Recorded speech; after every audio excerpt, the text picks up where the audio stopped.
Bonsoir et bienvenue sur le plateau de l'Esprit des Lettres, votre émission consacrée aux livres de religion et de spiritualité. Je suis très heureux de vous retrouver pour cette nouvelle saison et je vous remercie de votre fidélité. Les habitués auront tout de suite détecté que nous ne sommes pas dans le décor habituel. La Procure, place Saint-Sulpice, qui produit avec KTO et le Jour du Seigneur cette émission. Nous sommes sur une autre grande place d'une ville de France, la place Bellecour à Lyon, où vient de s'ouvrir une magnifique librairie, la Procure Saint-Paul, qui nous reçoit pour ce début de saison. Nous sommes là aussi pour encourager les libraires, quels qu'ils soient, ces libraires qui permettent aux lecteurs d'acheter des livres, aux éditeurs d'éditer des livres et aux auteurs d'écrire ces livres. Autre motif de réjouissance, cette émission de rentrée est placée sous le signe de la liberté. Vous allez le voir avec nos trois auteurs et leurs livres. Liberté qui nous fait du bien en ces temps de restrictions, de contraintes et de contrôle. Liberté d'écrire, de penser, de dire, c'est l'esprit des lettres de septembre. Clémentine Beauvais, bonsoir. Bonsoir. Liberté d'écrire avec vous. Vous êtes une jeune auteure, déjà très remarquée par ses ouvrages et par des prix littéraires déjà reçus. Pour votre liberté, pour votre originalité. Vous n'hésitez pas à explorer des voies d'écriture et des sujets où l'on ne vous attendrait pas. Ainsi, ce dernier livre, Marguerite Sainte, Marguerite Marie et moi, édité chez Casar. Entendez évidemment Sainte Marguerite à la Coque, qui a vécu à Paray-le-Monial au XVIIe siècle, qui a eu des apparitions du Christ, reconnue par l'Église, je vous rassure, et qui est l'une de vos ancêtres. C'est donc un défi d'écrire une vie de cette religieuse sur un mode totalement décalé, mais néanmoins très pertinent, parce qu'en fait, vous êtes une enfant du siècle qui interroge une sainte très incarnée, radicale, dont elle descend, c'est votre aïeul, mais de qui vous êtes très éloigné, on va le voir, bien que affectivement proche. Et c'est vraiment un livre très intéressant, on rit, on pleure, on ne s'ennuie pas, c'est un livre frais, c'est un livre vrai. Liberté de dire, je me penche parce que je n'ai pas de table avec vous, Jean de Saint-Chéron, bonsoir. Bonsoir. Alors, je ne sais pas trop comment vous qualifier, vous êtes, je crois, un chercheur de Dieu, à coup sûr, vous êtes un jeune auteur, c'est votre premier essai, ça explique votre présence ici, vous êtes le bienvenu. Après tout, avant tout, vous êtes un chrétien tout court. Nous allons le savoir, vous découvrir ce premier livre au titre intrigant, Les bons chrétiens. C'est édité chez Salvator. Donc c'est un regard très libre, lucide, très lucide, celui de votre génération finalement, aiguisé sur les chrétiens, l'Église, le monde, les chrétiens dans le monde, regard parfois désabusé, mais qui ne manque jamais d'espérance et qui cherche surtout une grande cohérence. C'est très stimulant. Merci. Je me penche pour prendre une somme. François Angelier, bonsoir. Bonsoir. Donc vous, c'est la liberté de penser avec cette biographie de Georges Bernanos, La colère à la grâce. Vous êtes journaliste, auteur, producteur à France Culture. Ouais. Très connu, vous touchez assez remarquablement plusieurs domaines, du fantastique au mystique, et là cette biographie était très attendue, donc c'est publié au Seuil, donc sur Georges Bernanos, un livre imposant comme ce personnage monument, haute personnalité, monument littéraire. Un livre extrêmement précis, on se demande d'ailleurs quel détail de sa vie que vous auriez oublié. Il y en a beaucoup. Un livre profond aussi, parce que vous nous faites pénétrer dans le mystère de cet homme foisonnant, homme de colère effectivement, mais homme sans cesse frappé par la grâce. C'est magistral. Voici donc 3 livres marqués par le sceau de la liberté dans le style et sur le fond pour cette saison. Nous commençons l'émission comme à chaque fois par un petit tour dans les coulisses de la Procure et nous retrouvons la Procure de Paris pour l'actualité du libraire. Restez bien avec nous.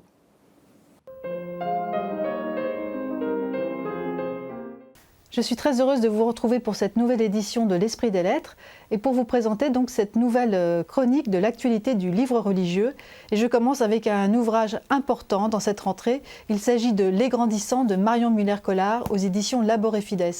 Vous connaissez tous bien sûr Marion Muller-Collard qui s'était fait connaître il y a plusieurs années avec L'autre Dieu, cette méditation de Job, qui avait été extrêmement saisissante et très novatrice. Et bien aujourd'hui, elle revient avec une méditation, celle de la parabole du fils prodigue. Marion Muller-Collard est une maman, elle voit ses garçons grandir et bientôt partir. Je vous laisse découvrir ce texte magnifique qui parle au cœur de tout un chacun. Le catholicisme a-t-il encore de l'avenir en France? C'est Guillaume Cuchet, ce professeur d'histoire, qui publie aux éditions du Seuil un essai formidable, intéressant, et loin d'être pessimiste, il ne faut pas croire ce que le titre nous indique. Car au contraire, nous dit-il, si 5% de catholiques en France se déclarent être pratiquants, alors plus de 50% de Français se déclarent être catholiques. Voilà des raisons d'espérer. Vous allez trouver dans cet essai plein d'exemples concrets qui nous aident à comprendre cette situation. Mais Guillaume Cuchet nous aide aussi à comprendre qu'il y a de l'espoir, que le catholicisme n'est pas mort. Je vous laisse découvrir. L'exercice au quotidien à présent, un très bel ouvrage que j'ai découvert et qui m'a enthousiasmée. Il s'agit de Henri Gémier, prêtre de la Mission de France, prêtre exorciste pour le diocèse de Coutances, qui dialogue ici avec Anne Lécu, sœur dominicaine, auteure à succès également. Et à travers ce dialogue, nous découvrons ce qu'est le ministère de l'exorciste. C'est un ministère de l'écoute, c'est un ministère de l'accompagnement spirituel pour délivrer, pour soulager, un ouvrage formidable publié aux éditions du Cerf. La vie profonde à présent de Jean-Guillaume Xéry, dont c'est le grand retour aujourd'hui encore, qui publie aux éditions du Cerf ce petit traité de santé spirituelle au quotidien. C'est un ouvrage qui est né suite à tous ces mois de crise sanitaire qui a fait vaciller bon nombre d'entre nous. C'est un livre de conseils sur toutes ces petites choses du quotidien, sur ces aspects de notre vie quotidienne qui sont, si nous en prenons soin, est le gage d'une belle vie spirituelle. Alors il s'agit de s'aimer, il s'agit de marcher, de bouger, de s'alimenter, de prendre soin de nous reposer, de rêver, d'imaginer et plein d'autres choses encore. C'est un livre qui fait du bien et un livre qui est à conseiller à chacun, même s'il n'est pas remboursé par la sécurité sociale. L'Église et le féminin, à présent, de Anne-Marie Pelletier, bibliste, théologienne, qui publie aux éditions Salvator, un traité, mais un essai extrêmement stimulant qui revient sur cette relation difficile que la femme et l'homme entretiennent depuis longtemps, historiquement, dans l'Église. Elle plaide pour un retour du féminin pleinement au sein de l'Église, cette ressource féminine qui est vraiment le gage de l'altérité au sein de l'Église. Et puis enfin, pour terminer, un très bel ouvrage de spiritualité, Éloge de la simplicité de Marielle Mazzocco, publié aux éditions Labor et Fides et Bayard, un bel ouvrage qui nous invite à comprendre ce qu'est la simplicité et en quoi cette voie de la simplicité nous aide à avoir une belle vie spirituelle, pleine et entière, à l'aide d'autres figures spirituelles telles que Thérèse d'Avila ou Maître Eckhart. Merci pour ce tour d'horizon de l'actualité du libraire, toujours très fourni en cette rentrée. Clémentine Beauvais, bonsoir. Bonsoir.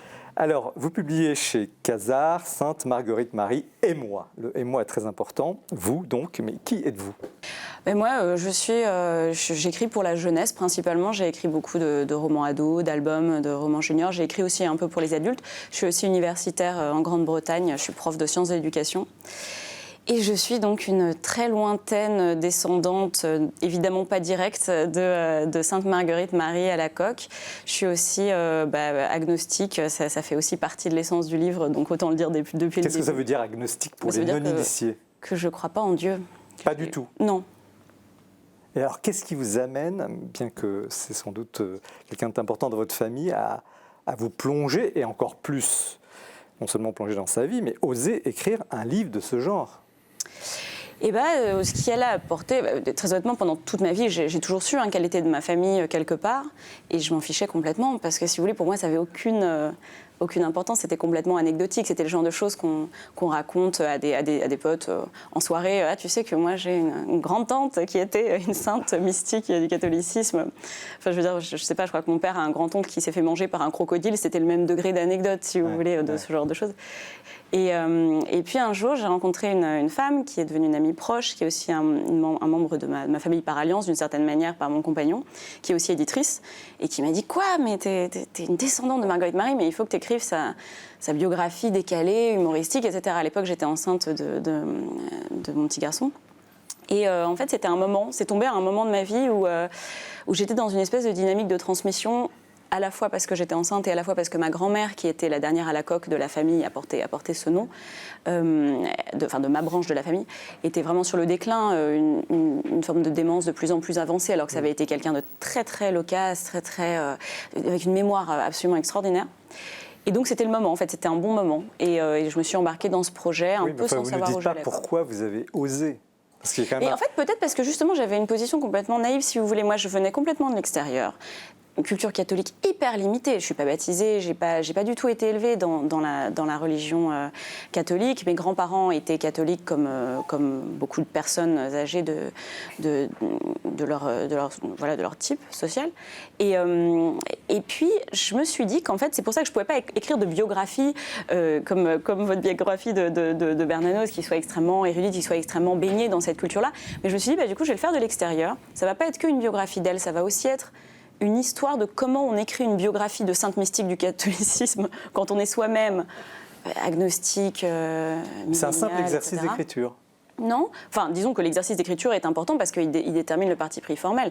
Et pour moi, le parti pris formel, il était crucial. C'est-à-dire que j'allais à la fois parler de cette sainte et de comment on peut se permettre justement de parler de cette sainte de ce point de vue-là. Et cette approche naïve, non seulement je l'ai adoptée, mais je l'ai complètement revendiquée. C'est-à-dire que j'avais aucune envie de faire de l'expertise que j'aurais pas eu. Je n'avais pas envie d'avoir un syndrome de l'imposteur gros comme ça. Mais est-ce qu'il n'y a pas une recherche de vous quand même, puisque le titre c'est « Et moi ». Oui, bien sûr. Et je pense que la recherche personnelle, elle était très clairement indiquée pour moi, même dans le moment de recherche et d'écriture, qui était donc ce moment de transmission particulier. Donc il y avait comme une espèce de récit de maturation aussi. C'était presque un rite de passage d'une certaine manière, de revenir à ces racines-là. Moi, j'ai toujours été très suspicieuse de la notion de racine, si vous voulez. Les gens qui se réclament de leur généalogie, de leurs ancêtres, moi j'ai plutôt tendance à les fuir. Donc le fait que je m'adonnais un exercice comme ça, c'était hyper particulier, même pour moi. Donc j'ai essayé de me demander pourquoi faire ce genre de choses. Alors, qui est Sainte Marguerite Marie à la coque? Dressez-nous son portrait robot en 1 minute. En 1 minute. Ou 2. Allez. Eh ben, c'est une petite bourguignonne du XVIIe siècle qui est dès le début extrêmement mystique, qui a déjà des apparitions très très tôt de la Vierge, etc. Je vous passe tout un tas de détails, mais elle veut absolument aller au couvent. Sa famille veut la marier, elle a d'horribles marâtres qui la gardent sous leur joug. Finalement, elle finit par aller au couvent. Spoiler, elle va donc au couvent des Visitandines à Paray-le-Monial. Et là-bas, elle a tout un tas d'apparitions, dont un certain nombre de très grandes apparitions de Jésus. Pas que, parce qu'en fait, elle voit plein d'autres gens, pas seulement Jésus, mais Jésus lui apparaît en lui montrant son cœur brûlant en feu et en lui disant, la célèbre phrase « Voici ce cœur qui a tant aimé les hommes », etc. Et maintenant, il souffre de se voir de cette manière abandonnée. Et Jésus fait d'elle sa messagère pour instaurer en fait une dévotion au Sacré-Cœur. Donc c'est un peu la sainte du Sacré-Cœur. Elle va rencontrer ensuite Claude la Colombière, qui a la tête très vissée sur ses épaules et qui est aussi une influence politique plus importante, qui va répandre le message. Elle va aussi le répandre d'autres manières et elle est connue. Mais ce cœur sacré, excusez-moi, ça ne vous a pas glacé, si je puis dire, ça ne vous a pas bloqué? Mais en fait, c'est très étonnant parce que la notion de Sacré-Cœur, je savais depuis le début, j'avais compris en regardant sur Wikipédia que c'était important. Mais ça a mis très longtemps à décanter. C'est-à-dire que j'écrivais sa vie. Moi, c'était elle qui me fascinait, donc j'écrivais, j'avais lu ses mémoires, etc. Et au bout d'un moment, c'est mon éditrice qui m'a dit « Mais le Sacré-Cœur, tu ne crois pas qu'il faudrait en parler à un moment ?» Je me suis dit « Ah oui, c'est vrai, mais j'avais une vision très, très obscure, si vous voulez, de ce que c'était. J'étais pas très sûre. Et en fait, en revenant à cet épisode quand même assez incroyable de Jésus qui lui apparaît, qui ouvre sa poitrine, qui sort un cœur enflammé. Et d'ailleurs, vous avez des descriptions absolument incroyables. C'est pas les miennes. Disons que c'est. Vous osez les sortir. Oui, mais c'est parce que c'est tellement physique cette scène. C'est-à-dire que Jésus arrive, il sort son cœur enflammé, il va allumer son cœur à elle en lui ouvrant sa poitrine à elle. Non, c'est peut-être l'inverse. Enfin, il y a toute une espèce de manipulation. Il prend son cœur, il l'enflamme, il lui remet à l'intérieur, il lui referme la cage thoracique et elle a la poitrine qui lui brûle pour le restant de ses jours. Et c'est vrai que le Sacré-Cœur, moi j'en avais toujours vu. La raison pour laquelle c'était pas sur mon radar, c'était que ça m'avait l'air complètement gnangnan. C'est-à-dire que j'entrais dans des églises, je voyais des gens avec des Sacré-Cœurs, des petites flammes comme ça avec des petits cœurs. Moi je m'en fichais de ça. Et en lisant cette scène, je me suis dit, mais c'est pas du tout un petit cœur avec une petite flamèche, quoi. C'est une espèce de rôtissoir intérieur. Quand j'ai commencé à en prendre.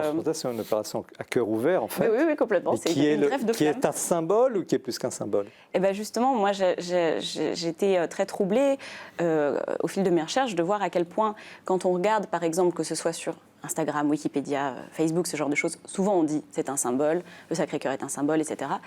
Et alors que moi, dans les textes que je voyais, c'était pas du tout un symbole. C'était absolument de chair et de sang et de feu, etc. D'ailleurs, vous discutez avec des théologiens, presque à un moment donné, vous racontez. On en vient aux mains. Qui vous affirment que ça n'est qu'un symbole et vous prenez la défense de la sainte. C'est-à-dire que moi, je suis partie du principe que j'allais lire ses mémoires et que j'allais entrer complètement dans son système à elle et voir son monde tel qu'elle le voyait. Et elle, jamais elle aurait dit que c'était un symbole. Donc, avoir des scènes comme ça devant les yeux, la traiter pour moi comme elle, vraiment la prendre au mot, ça m'a amené à vraiment questionner cette notion symbolique du Sacré-Cœur. Qu'est-ce qui vous a le plus frappé, vraiment, qui va vous accompagner jusqu'à la fin de vos jours, après cette recherche? C'est deux choses pour moi. C'est à la fois l'écriture de Sainte Marguerite Marie. Moi, c'est par là que je suis entrée dans son système. C'était par ses mémoires. C'est quelqu'un qui écrit très bien, de manière très bizarre, étrangement postmoderne parfois. C'est-à-dire qu'elle parle aussi de la manière dont elle écrit elle-même. Enfin, c'est très étrange. Alors qu'elle a plein de biographies qui sont assez boring, honnêtement, et assez longues et tout. Elle écrit de manière très percutante, boring, très narrative. Ennuyeuse, pardon. et par contre, elle écrit de manière très, très percutante, très narrative. Et ce qui m'a frappée aussi, c'est comment son écriture et aussi sa vie reflète une espèce de passion ou d'exaltation ou de démesure qui est très en contraste avec la Bourgogne glaciale qu'on imagine de cette époque-là, dans laquelle elle grandissait, dans une espèce de petite fermette, entourée par des petits vallons et des rivières. Et c'est très étonnant de se dire qu'il y a une telle force qui entre là-dedans. On n'est pas du tout entré encore dans ces mortifications et ces punitions, etc. Qu'est-ce qui vous a vraiment, qui était insupportable pour vous et qui l'est toujours peut-être? Mais je répondrais que sincèrement, moi, je n'ai pas été aussi choquée par elle que beaucoup de cathos le sont apparemment. C'est-à-dire que quand je suis rentrée dedans, Donnez-nous un exemple. Alors, je savais que c'était une mystique qui adorait les mortifications. Elle est très célèbre pour être la sainte qui mangeait du vomi. Bon, c'est arrivé qu'une fois, je le précise dans le livre, mais elle a fait plein d'autres choses. C'est-à-dire qu'elle avait des silices, elle dormait sur des tessons d'argile, elle s'arrache un moment la gencive avec des ciseaux, elle se force à manger du fromage alors qu'elle a la phobie du fromage. Ça, c'est difficile de trouver ça... ça vous a pas rebuté? Alors pas du tout. Quel est le sens de ça? Mais je pense que ça m'a pas rebuté pour une bonne raison, qui est qu'en fait, pour moi, ça participait de son personnage. Et comme je l'appréhendais, moi, depuis une position extérieure à la religion et à la foi. Donc pour moi, c'était pas choquant par rapport à un système de foi ou de croyance qui était le mien, mais c'était choquant parce que comme personnage, elle est dans la démesure, si vous voulez. Et quand j'ai commencé à parler à des personnes, à des cathos, à des croyants, pour eux, c'était choquant parce qu'ils vivaient ça de l'intérieur comme un clash fondamental avec leur croyance, leur foi et leurs valeurs. Et ça, j'ai trouvé ça super intéressant parce que d'une certaine manière, c'est comme si moi, j'étais moins provoquée par tout ça, et je trouvais ça moins bizarre que des personnes qui partageaient son système de croyance. L'une des choses qui m'a le plus étonnée, c'est combien elle était clivante parmi les cathos. Moi, je ne pensais pas du tout, si vous voulez. Un des intérêts du livre, on en parlera tout à l'heure avec nos invités, c'est effectivement à la fois vous racontez, puis vous prenez du recul, vous racontez en train de raconter, et finalement tout le monde s'y retrouve, des gens qui n'ont pas la foi, qui peuvent comprendre qui est Marguerite Marie, et des gens qui justement s'y intéressent. Mais est-ce que vous sortez indemne d'une telle écriture? Quand on arrive à la fin, je ne veux pas déflorer évidemment le sujet, mais il y a quelque chose de très fort. On a l'impression que vous vivez quelque chose d'intense. Oui, je pense absolument, mais c'était un projet qui était très important, qui était plus que personnel. C'était un projet qui était exposant de plein de manières, qui m'était jamais arrivé, parce que j'ai écrit beaucoup de livres, mais ils sont jamais de l'ordre de l'autofiction ou de l'autobiographie. Donc tout cet aspect-là déjà était quand même exposant et vulnérabilisant. Et puis évidemment, le fait de rencontrer cet ancêtre-là par ses écrits, ça résonnait aussi avec mes propres inquiétudes par rapport à ce projet. C'est-à-dire qu'elle elle répugne énormément à écrire, elle le dit, elle le redit. Et bon, il y a peut-être un petit peu d'exagération là-dedans de son côté, mais en même temps, je reconnaissais cette espèce de répugnance. Il y a un côté... Mais là, c'est formel, excusez-moi. Est-ce que ce livre décalé vous a déplacé? Mais je sais ce que vous êtes en train de me demander. Oui, j'insiste. Ben, si vous voulez, le problème que j'ai depuis que ce bouquin est sorti, c'est que tout le monde me demande si ça m'a converti ou si ça m'a rapproché. C'est pas la question que je vous ai posée. Ouais, mais je sais bien que c'est quelque part dessous, sous les couches de questions que vous me posez. Donc moi, je vous réponds d'un point de vue que vous estimez formel, mais que moi, j'estime profondément personnel. C'est-à-dire que de rencontrer quelqu'un qui fait partie, entre guillemets, de sa lointaine famille, mais surtout qui existe à une telle distance de soi-même, mais avec qui on entre en résonance littéraire, etc. C'est une forme de spiritualité, si vous voulez. Je ne vais pas vous dire que j'ai rencontré Jésus, que j'ai été frappée par la grâce, comme Thibaut de Montaigu, en allant chercher Xavier Dupont de Ligonnès. Que nous avons reçu sur ce plateau, d'ailleurs. Moi, ce n'est pas le cas. Mais par contre, je ne vous dirais pas que je ne suis pas entrée dans une espèce de résonance spirituelle avec elle à travers l'objet littéraire. Je pense que si. Est-ce que vous éprouvez, je dirais, vous parlez de son destin souvent, aujourd'hui une forme d'admiration, parce que vous êtes à distance, puis en même temps vous êtes fasciné par elle? Ah oui, absolument. L'admiration, je pense que totalement, parce que c'est vraiment une force de la nature. C'est-à-dire que c'est quelqu'un, alors non seulement ça lui demandait une maîtrise absolue pour contrôler d'une certaine manière ses visions, ses apparitions, etc., pour respecter son vœu d'obéissance, enfin tout un tas de choses comme ça qui lui réclamaient une espèce de force. Et en plus, moi, je ne peux pas m'empêcher d'imaginer cette petite fille bourguignonne, vraiment, ça me frappe beaucoup cette image-là, qu'elle aurait pu vivre une vie, voilà, mariée ou pas d'ailleurs, dans cette campagne, et qu'à la place, elle a choisi constamment la difficulté et a choisi constamment une espèce de vie d'intensité, quoi. Elle a vraiment tout vécu dans l'intensité la plus énorme. Alors vous êtes définie comme agnostique au début.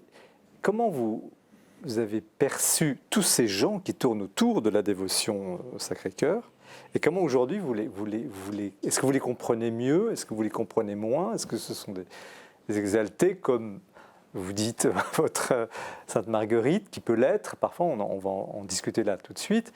Comment vous percevez ce monde, alors je ne veux pas être irrespectueux pour le monde catho, mais voilà, il y a toute une ambiance autour de cette dévotion. Oui, et je m'en étais pas du tout rendu compte au début, donc c'est que petit à petit que je me suis aperçue de ça. D'une certaine manière, c'est sans doute ceux qui sont dans leur exaltation le plus fidèles à elle, peut-être. Mais c'est aussi intéressant de voir les variations que ça a pris. Il y a une interview dans le livre, enfin un moment où je parle à Olivier Bonnewain et Sophie Isoard, qui me parlent des différentes manifestations et représentations du Sacré-Cœur au fil du temps, et le fait que ça peut évoluer vers plus de douceur, plus de sentimentalité, etc. Et on voit qu'il y a plusieurs tendances. Il me semble qu'il y a des personnes qui ont une dévotion qui est dans une exaltation assez proche finalement de Marguerite Marie, d'autres où il y a une version beaucoup plus tendre, plus proche d'une espèce de sens romantique du cœur. Et c'est intéressant que ces différentes formes de dévotion cohabitent. Enfin, moi, c'est le sentiment que j'en ai, mais encore une fois, je ne me déclarerai pas du tout experte là-dessus, quoi. François Angeli, comment vous recevez à la fois sur le fond et sur la forme, hein, parce qu'il y a l'écriture, ce style, cette façon très original qui est votre patte d'écrivain, et sur le fond, cette entreprise. Moi, quand j'ai reçu le livre, je me suis un peu étranglé. Parce que je veux dire que les noces entre le feel-good book et la dévotion au Sacré-Cœur, ça m'a semblé sur le moment assez audacieux. Pour les non-initiés, le Non, pour des livres, une espèce de l'adolescence actuelle, pétillant, insolent, avec une écriture totalement contemporaine. Enfin, c'est un livre du présent total. Ouais. Et puis la dévotion au cœur de Jésus, je me suis dit, tiens, alors là, il y a une tentative de fusion qui risque de tourner au court-circuit et à la disjonction. Et puis après, donc, j'ai ouvert le livre, j'ai commencé à lire, et j'ai trouvé ça très intéressant. Pourquoi ? Parce que d'une part, il y a une tradition française de ce type de livre, ce qu'on appelle les hagiographies de la main gauche. Quand Joseph Delteil, un écrivain des années 30, proche des surréalistes, écrit son Saint-François d'Assise, c'est un peu dans un esprit comme celui-là. Ça fait un scandale, d'ailleurs. Jeanne d'Arc. Quand Saint-Joseph de Copertino est raconté par Blaise Cendrars, à peu près dans les années 20, là aussi, ça surprend beaucoup de gens. Pareil pour d'autres tentatives. Et j'ai trouvé ça intéressant justement d'attaquer, entre guillemets, une figure de sainteté telle que celle de Marguerite Marie Alacoque, selon un angle qui n'est pas celui de la géographie traditionnelle, de l'étude historique ou de la théologie, c'est-à-dire sur un angle littéraire pur, avec quand même une racine, effectivement, même si le mot ne vous plaît pas, un enracinement familial. Donc j'ai trouvé ça très, très intéressant. Et puis alors, ce qui m'a sidéré, c'est de voir aujourd'hui, effectivement, revenir Marguerite Marie Alacoque. Ça a été quand même une des saintes les plus importantes de l'histoire du catholicisme français. C'est elle qui marque le début de l'histoire de la dévotion au Sacré-Cœur. Et encore aujourd'hui, du reste. Et encore aujourd'hui, bien évidemment. Avec les manuels et tout ça, les communautés de parole. Ça a traversé des siècles et ça a été, je dirais, l'identité, le marqueur fondamental du catholicisme français. Souvenons-nous qu'en 14-18, Claire Ferchaud, qui était une visionnaire vendéenne ou angevine, je ne sais plus, est allée voir le président Poincaré pour faire mettre le Sacré-Cœur sur le drapeau français, parce que ça donnera la victoire à la France. Le Sacré-Cœur, c'est fondamental dans l'histoire. Et alors là, c'est ça qui m'a sidéré, c'est de le voir revenir sous cette forme et sous cet angle. Même question à Jean de Saint-Chéron, sur la forme, sur le fond. Vous êtes aussi de la même génération, enfin, je me permets de le suggérer, j'imagine. Comment vous recevez cet ouvrage, cet essai? Là, c'est quand même un exercice incroyable. Moi, j'étais très content, en tout cas, que Clémentine se saisisse du sujet de manière extrêmement réaliste. Elle disait dans son introduction, d'ailleurs, qu'elle avait voulu prendre Marguerite Marie au pied de la lettre. L'expression me plaît bien, parce que je pense qu'il y a un risque existe dans les esprits chrétiens, peut-être aussi plus largement dans les esprits croyants, de verser dans l'irréalisme qui ne correspond pas à la vérité que donne à connaître le Dieu auquel nous croyons, mais une espèce de monde, de conte de fées parallèle qui en réalité ne mène à rien, en tout cas ni à la vérité ni au bonheur, où la religion prétend nous conduire. Donc ça, première chose, elle prend Marguerite Marie à la lettre. Et il y a d'ailleurs un élément qui me touche beaucoup, c'est cette page où vous précisez que vous faites l'effort de vous débarrasser de toutes les grilles de lecture universitaires pour vous attaquer à son texte. Donc vous vous débarrassez de Barthes, de Derrida et de vos manuels de fac. Derrida, j'avais écrit sur le Sacré-Cœur. Pas directement sur le Sacré-Cœur, mais dans la grille, dans la déconstruction. Vous débarrassez de la déconstruction, etc. Ça, je trouve ça très intéressant. Et vous faites une lecture, une exégèse, une herméneutique presque littérale de Marguerite Marie, comme vous le disiez. Et il y a un exemple génial. C'est quand vous analysez la scène dans l'évangile de Saint Jean et que vous êtes marqué par le fait que l'évangéliste note que Saint Jean, se penchant sur la poitrine du Seigneur, lui demande « Seigneur, qui est-ce » Et vous dites, on voit bien que là, en réalité, Saint Jean ne s'est pas adressé à l'oreille de Jésus, mais directement à son cœur. Alors justement, cet hyper-réalisme, parce que je ne sais pas si c'est le bon mot, mais enfin, c'est parfois, quand on vous lit, enfin, quand on lit la Sainte, est-ce que c'est quelque chose d'hyper moderne, de post-moderne? Je mets hyper-réalisme, radicalisme, il y a quelque chose de...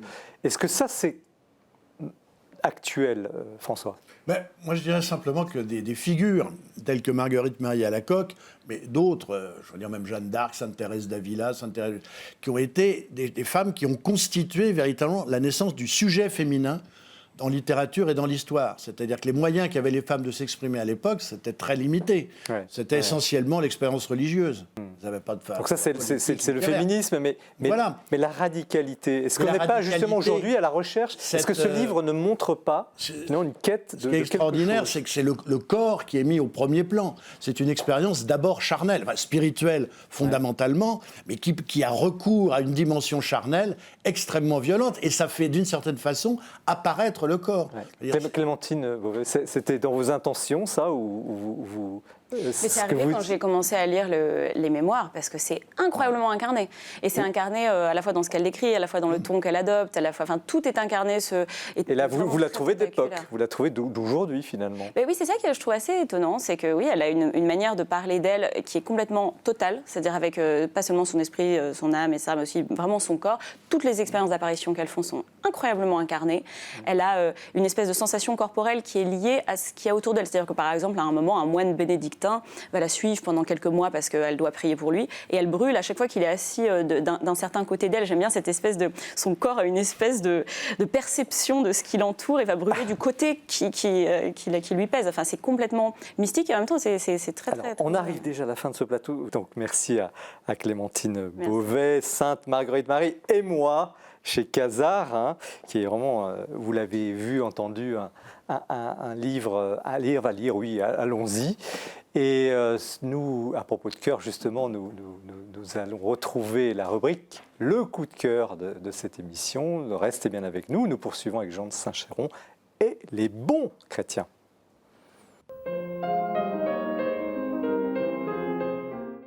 Mon coup de cœur aujourd'hui, c'est un hommage au père Bernard Sesboué qui vient de mourir, un grand théologien jésuite, un des plus grands théologiens de notre époque. Nous avons fait ici écho à ses œuvres majeures de théologie, en particulier donc en christologie.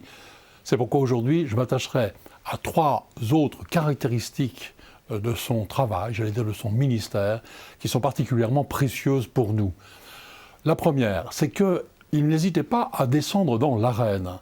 Quand il sentait un certain nombre de gens troublés, désarçonnés par des polémiques ou des thèses qu'il trouvait vraiment pernicieuses. Par exemple, en 2006, il a écrit « Le Da Vinci Code raconté à ses lecteurs ». Ou en 2009, il a fait de Monseigneur Lefebvre à Monseigneur Williamson « Anatomie d'un schisme ». Ou encore, et là c'est peut-être encore plus actuel aujourd'hui, en 2009, il a fait « Christ, Seigneur et Fils de Dieu », réponse à Frédéric Lenoir.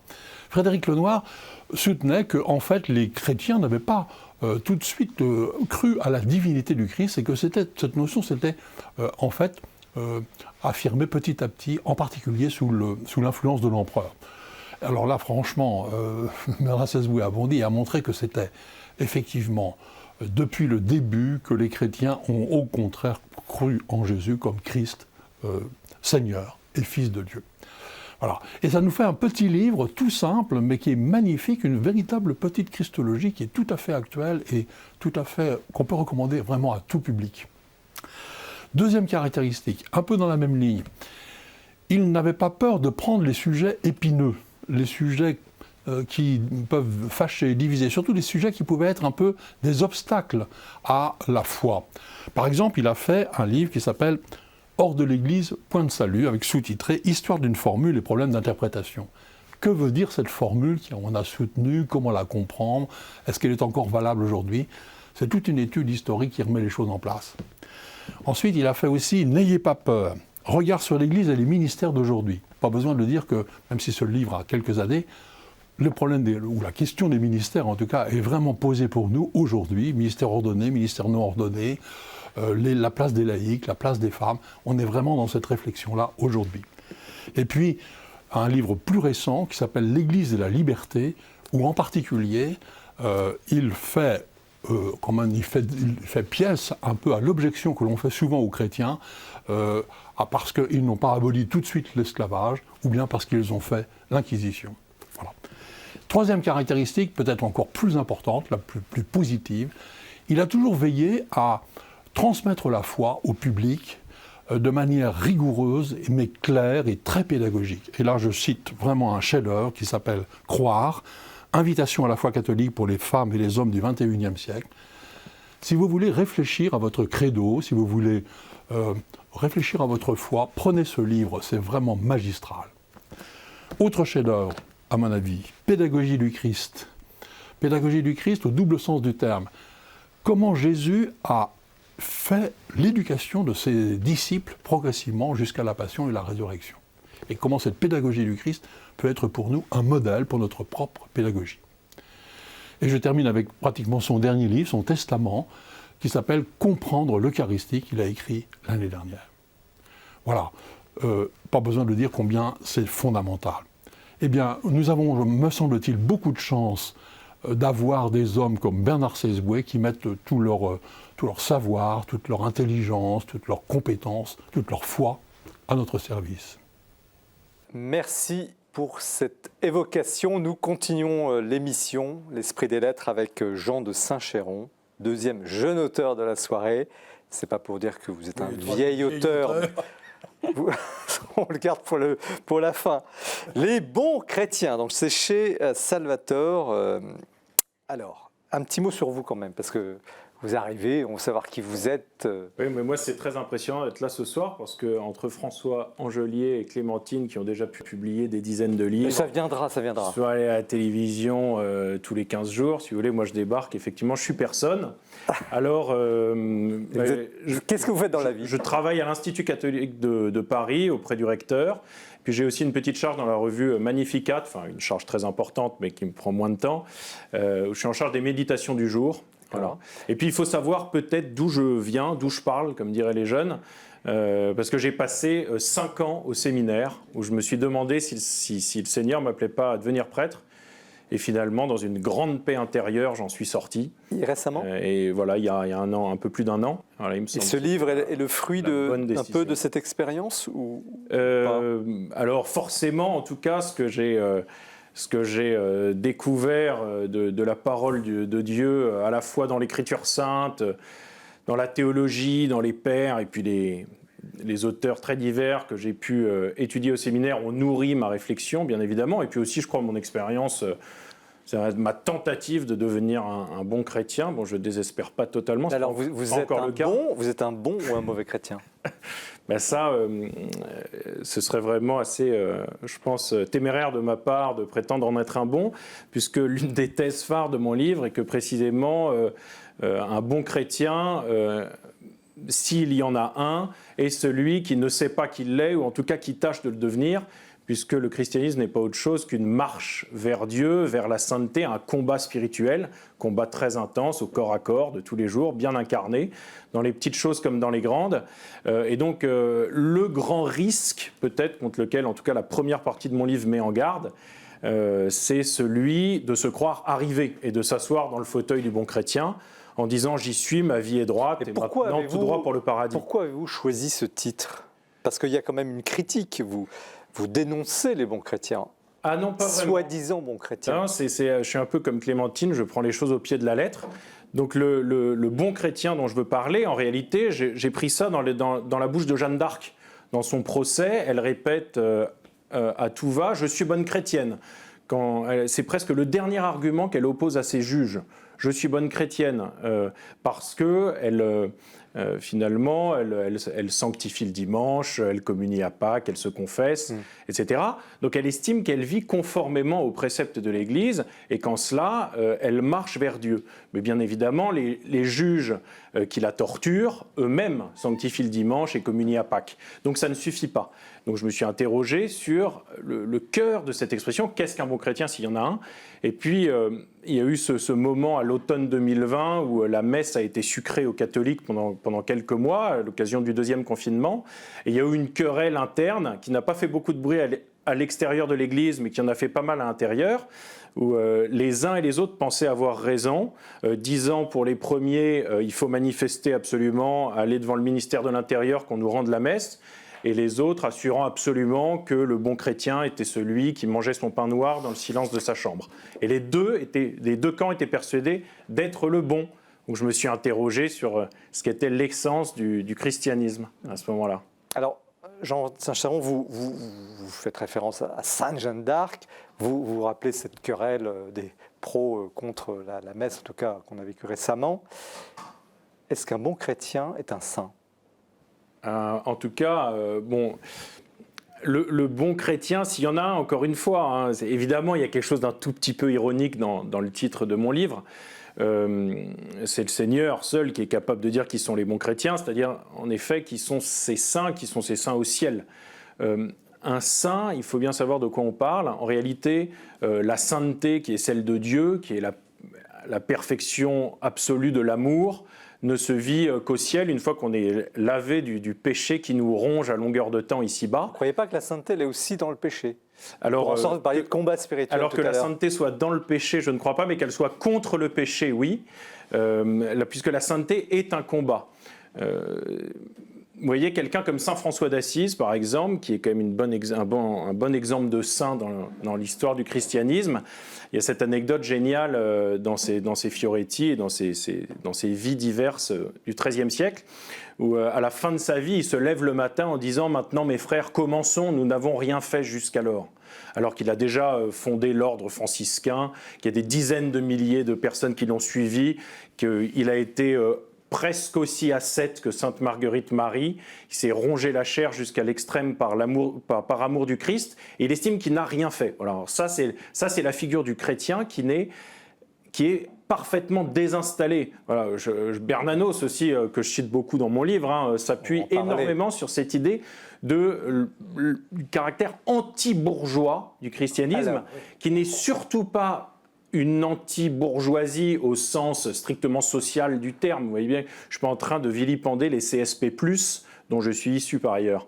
Mais si vous voulez, c'est l'esprit de l'installation qui se dit « j'ai fait ce qui suffit, je suis droit dans mes bottes et mon cercueil m'emmènera directement au ciel ». Bon, il n'y a pas un saint canonisé qui se soit exprimé comme ça. Le pape François parle de la sainteté ordinaire. Est-ce qu'il n'y a pas justement une multitude de gens qui, sans être complètement installés, vivent peut-être comme des saints, j'en sais rien, et qui sont la sainteté de l'Église? Ah bah ça, de toute façon, je suis personne pour dire qui est saint ou ne l'est pas. Ce que j'ai voulu faire dans ce livre, c'est essayer de revenir à l'essence du christianisme qui, me semblait-il, était un peu sorti des récents débats, parce qu'on nous dit que le christianisme est en train de mourir. Il y a les excellents livres de Guillaume Cuchet, mais qui sont des livres d'histoire, des livres de sociologie, qui prennent le pouls de cette société occidentale. Et vous dites non, le christianisme renaît? Je ne dis pas que le christianisme renaît, je dis ne considérons pas que la chose historique et sociale, peut-être. Alors c'est le travail de Guillaume Cuchet, il le fait merveilleusement. Mais si on parle de christianisme, il faut être capable de passer dans le troisième ordre, comme dirait Pascal. Parler d'histoire ou de sociologie, c'est l'ordre des corps et des esprits, l'intelligence et les corps. Oui. L'ordre de Pascal, vous voyez, c'est l'ordre de la charité, l'ordre surnaturel. Il dit strictement c'est surnaturel. Et je trouve que dans le discours aujourd'hui, soit identitaire, soit au contraire copinant un peu trop avec le monde du côté progressiste, comme on dit, il y a quelque chose où on s'est débarrassé de cet étage surnaturel qui en fait est le cœur même du christianisme. Est-ce que vous ne sophistiquez pas un peu la chose? Parce que je reviens à ma question de la chrétienté ordinaire, enfin du christianisme ordinaire, du pauvre type finalement, qui essaie d'avancer tant bien que mal et qui justement est un témoin, est un exemple. Tout acte de sainteté ordinaire, le plus caché soit-il, le plus planqué soit-il, comme Sainte Thérèse de Lisieux qui s'efforce de supporter avec amour le petit bruit de bouche de sa voisine au cœur, il y a quelque chose de surnaturel là-dedans. Vous voyez ? Qui attaquez-vous au fond? Parce que les bons chrétiens, vous les dénoncez, les bourgeois dont vous parlez, les gens installés, où sont-ils? En fait, dans ce christianisme moribond, où sont-ils? En fait, je n'attaque personne, j'attaque un esprit, je crois. Et par exemple, vous voyez, j'ai des longs développements, plusieurs pages, sur la contre-culture ou la sous-culture catholique qu'on a essayé de créer. Donnez-nous un exemple. Donnez-nous un exemple parce que ça rebondit sur le livre de Clémentine Beauvais. Ouais. C'est quoi la sous-culture catholique? C'est le mauvais livre de piété? Si vous voulez, c'est les mauvais livres de piété qui sont pas réalistes et qui nous disent en réalité avec une encre rose que le Seigneur nous aime, que tout va bien et que on vit dès ici-bas avec un grand sourire. Bon, en réalité, c'est pas ça la sainteté. C'est un peu, vous voyez, un peu une sorte de sulpicianisme contemporain. On croirait ça. Vous ne pensez pas qu'on en est sorti de ce Alors, le sulpicianisme du 19e siècle, c'est ça, c'est sûr. Le monde, tout le monde il est beau, tout le monde est gentil. Peut-être, mais en revanche, la sous-culture, je pense qu'on n'en est pas sorti, en tout cas de ce risque-là. Je pense par exemple aux films qui ne sont regardés que par les catholiques. Bon, je ne veux pas forcément citer de titres ou de noms de réalisateurs, c'est très méchant. Est-ce que ça fait du mal? Vous voyez, en tout cas, je pense que ça n'aide pas les catholiques à parler au monde, puisque ça les coupe de ce qui intéresse le commun des mortels, ce qui les fait vivre. Et puis, je crois que ça les enferme aussi dans un monde qui, pas nécessairement, les tire vers le réalisme dont je parlais à l'instant. Mais encore une fois, mon livre, je crois, n'est pas d'abord une critique contre une section de la société. Vous êtes mordant quand même parfois. Alors, évidemment, disons, je signe ce que j'écris, bien sûr, mais je crois que ce n'est pas le cœur de mon livre. En réalité, le cœur de mon livre est de dire le christianisme répond au monde moderne. Ce n'est pas une attaque contre les chrétiens. C'est chrétiens, réveillez-vous et parlez au monde, parce que vous êtes dépositaires de la vérité que les hommes attendent. C'est ça que j'essaye de dire aux chrétiens, c'est plutôt que d'essayer d'être laxiste en gros et dire au monde, pécheurs, oui, tout va très bien, ce vous me parlez n'est pas très grave, ou au contraire, enfermons-nous dans notre petit monde en train de rancir. Non, je leur dis simplement, parlez, parce que vous êtes capable de parler du Christ, vous êtes animé par les sacrements. Il n'y a rien de moins bourgeois que d'aller à la messe le dimanche, vous voyez. Donc je n'accuse personne de ceux qui font l'effort le dimanche matin au XXIe siècle dans la France contemporaine de s'emmerder à habiller leurs enfants, à pousser la poussette sur des trottoirs encombrés pour être à l'heure à la messe de 10h ou de 11h. Il n'y a rien de moins bourgeois. Alors, qu'est-ce que vous préconisez en définitive?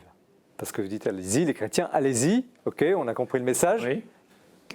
Vers quoi? Comment Alors, ce que je propose, avec autant d'humilité que je peux, dans la deuxième partie du livre, c'est peut-être que les chrétiens, qui sont quand même plus très nombreux, ça je donne les chiffres que je prends aux sociologues ou aux historiens que je citais à l'instant, peut-être justement de se ressaisir de ce qui fait le cœur de leur foi, en se plongeant dans l'écriture sainte, en étudiant la théologie, parce qu'on peut plus se permettre, si vous voulez, d'être des chrétiens qui ne soient plus capables de répondre de l'intelligence de leur foi, de témoigner de l'espérance qui est en eux. Il faut être capable de répondre au monde à la fois sur son terrain, en ayant compris ce que le monde cherchait et sans le mépriser, en voyant que dans les idéologies contemporaines, en fait, il y a l'expression d'une soif énorme de bonheur et de vérité, et que ce n'est pas simplement une énorme connerie. C'est peut-être une erreur, mais c'est d'abord la recherche de Dieu et de l'amour, en réalité, ou du bonheur. Enfin, de l'amour, c'est sûr également. Donc, parlez au monde, et pour ça, sachez qui vous êtes, lisez la Bible, cultivez la théologie, et essayez, tant bien que mal, mais ça, qui suis-je pour dire ça, essayez de pratiquer la charité. Ça, c'est mon expérience au séminaire, peut-être, qui m'a permis de voir ça. C'est quand je suis envoyé un mois dans un foyer de l'Arche, ou un mois dans les quartiers nord de Marseille, je vois qu'il y a quelque chose qui se passe où je m'arrache à moi-même. Je suis désembourgeoisé par le seul fait que je suis confronté à la misère, aux pauvres, à celui qui souffre. Et le Christ lui-même nous a dit qu'il était là. Et le message à ce moment-là, c'est regardez ce cœur qui vous a tant aimé. C'est ça le message profond?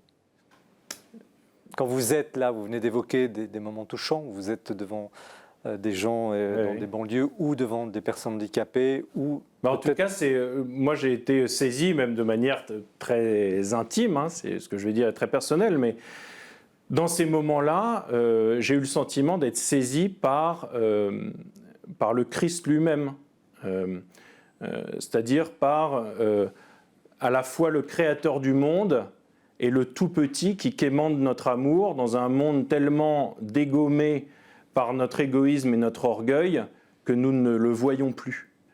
Et quand on va vers le tout petit, vers le souffrant, le décharné, mais qui d'ailleurs n'est pas forcément sous les espèces de la grande misère physique. Quand on a un copain bien portant dans le 16e arrondissement qui est dépressif, il est également ce petit pauvre qui nous désembourgeoise. Alors Clémentine Beauvais, comment recevez-vous ce cri? Parce que là, Jean de Saint-Chéron a dit au fond ce qui le tenait à cœur. Moi, j'ai vachement aimé le livre. Déjà, il est remarquablement bien écrit, mais vraiment très bien écrit. Vrai, et c'était super intéressant. Je lis jamais ce genre de livre, donc j'y arrive sans aucune référence. Et quand je suis tombée sur le terme, embourgeoisement, désembourgeoisement, qui est très présent dedans, moi, tout de suite, j'ai ma lecture marxiste du truc, qui n'est pas la bonne. À savoir, dites. C'est-à-dire que moi, je me disais qu'il allait y avoir une grande critique de la bourgeoisie, du capitalisme, mais elle n'est pas vraiment arrivée. Non, mais je vous taquine, mais en fait, c'est un peu ma question, ma réaction par rapport à ce texte. C'est-à-dire que je trouve ça super intéressant, l'idée qu'un bon chrétien, c'est pas un chrétien, comme vous dites, installé. Je pense que ça s'applique à plein de gens différents, pas seulement à la chrétienté, enfin, du moins, moi, c'est l'idée que j'en ai. Mais ce que je trouve intéressant, c'est qu'en fait, j'ai envie presque de dire, mais en fait, pourquoi ça ne va pas aussi avec une critique justement du capitalisme? Parce que la bourgeoisie, ce n'est pas seulement ça. C'est vraiment une catégorie aussi économique et sociale. C'est aussi une catégorie économique et sociale qui ruine la planète depuis son existence. Et l'aspect écologique, je trouvais que j'avais envie en fait qu'il y ait un moment où on nous dise que cet amour-là, il est aussi extensible à ça. Vous parlez beaucoup vous parlez à un moment très intéressant de plusieurs courants qui menacent la chrétienté, dont les progressistes de gauche. Donc évidemment, ça attira mon attention. Et vous mentionnez entre parenthèses les véganes, etc. Mais en fait, ce que je trouve intéressant, c'est que En fait, les véganes, bon, j'ai une grande sympathie, évidemment. Et je me dis, mais en fait, c'est aussi des choses qui désinstallent. C'est-à-dire que pour moi, quelqu'un qui prône un ordre de vie végane, etc., c'est quelqu'un qui va chercher aussi à Est-ce que ça vous parle quand même? Parce que là, Jean de Saint-Jean dit, au fond, on voudrait dire au monde, les chrétiens, vous devez dire. Est-ce qu'il est attendu, au fond, ce message? Mais moi, en fait, la raison pour laquelle ça ne me parle pas totalement, c'est que, si vous voulez, pour moi, la chose sur laquelle on peut se retrouver, qui est une critique vraiment d'un système qui réplique des inégalités, des injustices, qui continue à ruiner la planète. Okay. Pour moi, mais l'amour de Jésus concret dont il a parlé et dont vous parlez dans votre livre. Mais non, mais si vous voulez... Non, mais je ne vais pas vous mettre en embarras là-dessus. Cet aspect-là ne peut pas me parler de manière intégrale. Par contre, je pense qu'il y a un territoire sur lequel on peut se parler. D'accord, mais on a bien compris. Mais est-ce qu'il y a une attente spirituelle, globale, que ce soit Jésus ou autre, dans le monde, finalement, que vous incarnez, finalement, vous êtes... Oui, mais qui, pour moi, nourrit de plein de manières différentes. Ça peut être par le combat politique, par la littérature, par l'art, par d'autres formes de spiritualité, et par d'autres religions, évidemment. François Angelier, comment vous réagissez à ce débat, d'abord à ce livre, et puis ce débat, finalement, le chrétien dans le monde, parce que c'est ça. C'est un débat qu'on a depuis quand même près d'un siècle et demi, enfin, je veux dire... C'est un débat que je suis content de voir ressurgir je dirais, par l'intermédiaire d'un premier livre d'un jeune auteur. Parce que les bons chrétiens, c'est à la fois, je ne vais pas dire une insulte, mais enfin quelque chose qui stigmatise un peu, et en même temps une forme d'idéal. Moi, je suis entièrement d'accord sur cette idée. Léon Bloy disait, la seule tristesse que nous devons avoir, c'est de n'être pas des saints. Bernanos disait, pour nous, l'Église, c'est l'Église des saints. Il est évident que pour un chrétien catholique, le seul horizon tolérable, évidemment, c'est le Christ, mais avant cela, c'est une forme de sanctification personnelle. Alors, à partir de là, votre sanctification, vous l'opérez à la manière qui vous semble la bonne. Soit, effectivement, vous allez dans les quartiers nord de Marseille pour prendre en charge, porter la croix, toute la misère du monde. Soit, vous vous lancez dans des... Je sais pas, vous pouvez sauver un archéologue, vous pouvez sauver un site. Je pense qu'à chacun doit trouver sa croix et sa forme d'action sanctifiante. Ça, c'est absolument évident. Moi, ce qui m'a beaucoup plu aussi dans le livre, c'est que là, on voit ressurgir toute une culture que j'aime énormément. Alors, Bernanos, bien évidemment, mais également Chesterton. Il cite énormément quelqu'un que je recommande à tous les chrétiens, qui est Flannery O'Connor, l'écrivaine américaine, extraordinaire. On a une très bonne biographe sur le plateau. Extraordinaire, voilà. Qui sont des choses comme ça. Et effectivement, c'est à chacun d'opérer une descente en soi et de trouver, je dirais, la voie sanctifiante qui est la sienne, qui peut être d'une variété absolument extraordinaire. Alors, cette variété, donc Clémentine évoquait la question écologique, végane, vous allez sur l'aspect plus culturel et avec le sens que ça donne. Il y a un parmi d'autres. Où est l'Église ? Est-ce qu'elle est, finalement, le pape François désinstalle un peu l'Église en disant, sortez, allez aux périphéries. Où est-elle, cette Église ? La théologie s'est posé la question depuis 2000 ans. Saint Augustin, il consacre des pages et des pages que j'essaye de citer. Si vous voulez, c'est une réponse qui est très difficile à donner comme ça à l'emporte-pièce. En tout cas, ce qui est sûr, c'est que l'Église de Rome croit qu'elle est la dépositaire pleine et entière de la vérité révélée et qu'elle est dans la lignée des apôtres. Ce n'est pas le sens de ma question. Mais où est l'Église ? Vous voulez dire où sont les chrétiens authentiques ? Où est le lieu ? Parce qu'on va peut-être en parler tout à l'heure avec Bernanos, mais il y a où est lieu. Le lieu où ça se joue, il y a des endroits, il y a des foyers. Par exemple, ce bouquin dont on a parlé tout à l'heure, c'est un foyer où se joue quelque chose. Une agnostique parle d'une sainte. Vous avez votre expérience, vous êtes confronté aussi en homme du monde, en bon vivant. D'ailleurs, merci pour vos descriptions et vos tentations devant les bonnes bouteilles de Bourgogne et les bons repas. Ça fait du bien aussi de lire ça. Être chrétien, c'est pas être sur une planète ou sur un nuage. Mais ma question, c'est où est le lieu, finalement, réel où le Christ, dans la perspective chrétienne, agit ? De toute façon, le Christ agit à travers tout homme qu'il a créé à son image, mais à travers, ce dont j'essaie de parler beaucoup, et je crois que c'est le thème de ce mois de septembre, vous disiez, à travers le concours de la liberté de l'homme. Donc le Christ ne s'impose pas, c'est le Dieu caché dont parle énormément Pascal, que je cite abondamment aussi, entre autres. Donc, si vous voulez, le Seigneur est là, prêt à surgir, le Christ est là, prêt à surgir de chaque homme.